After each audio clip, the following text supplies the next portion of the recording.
Hi friends, welcome back to my channel మా ఇంటి అభిరుచి. ఈరోజు లంచ్ మెనూ ఏంటనేది చూసేద్దామండి.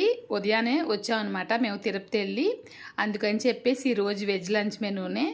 ఇక్కడ నేనైతే వంట చేయలేదు, సిరి చేసింది.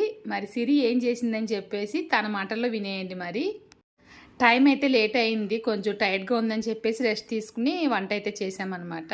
సారీ, సిరి అయితే చేసింది. సిరి ఏం చేసావు చెప్పు. నా స్టైల్లో పన్నీర్ దమ్ బిర్యానీ అయితే చేశాను అనమాట. ఓపెన్ చేస్తుంది చూడండి. తనే చేస్తుందంట.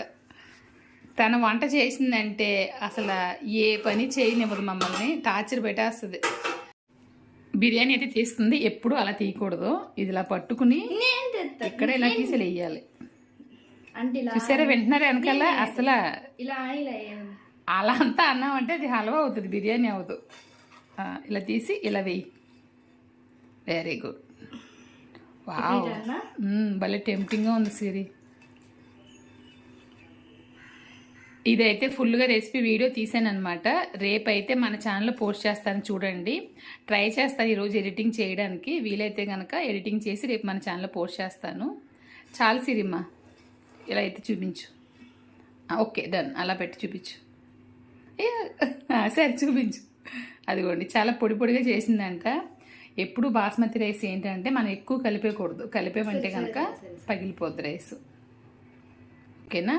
నెక్స్ట్ అయితే నేను చేసిన కర్రీ, ఇక్కడ చెన్నైలో బిర్యానీకి ఫేమస్ అయిన కర్రీ ఏంటంటే కత్రికాయ గ్రేవీ, అంటే వంకాయ గ్రేవీ అనమాట. నువ్వులు అన్నీ వేస్ట్ చేస్తారు, మసాలా కింద రుబ్బి చేస్తారు, చాలా చాలా బాగుంటుంది. సో నేను ఇదైతే చేశాను. కొంచెంగా పెరుగు చట్నీ అయితే కలిపాను.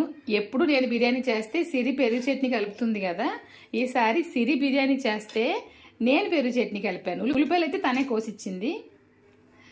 ఈరోజు లంచ్ మెన్యూ అయితే ఇదే అనమాట. రేపు మమ్మీ వీడియో అయితే పోస్ట్ చేస్తారు, మిస్ కాకుండా చూసేయండి. ఇంకా ఎలా ఉందో కామెంట్లో చెప్పండి. ఇంకొక వీడియో మళ్ళీ కలుద్దాం. Thank you.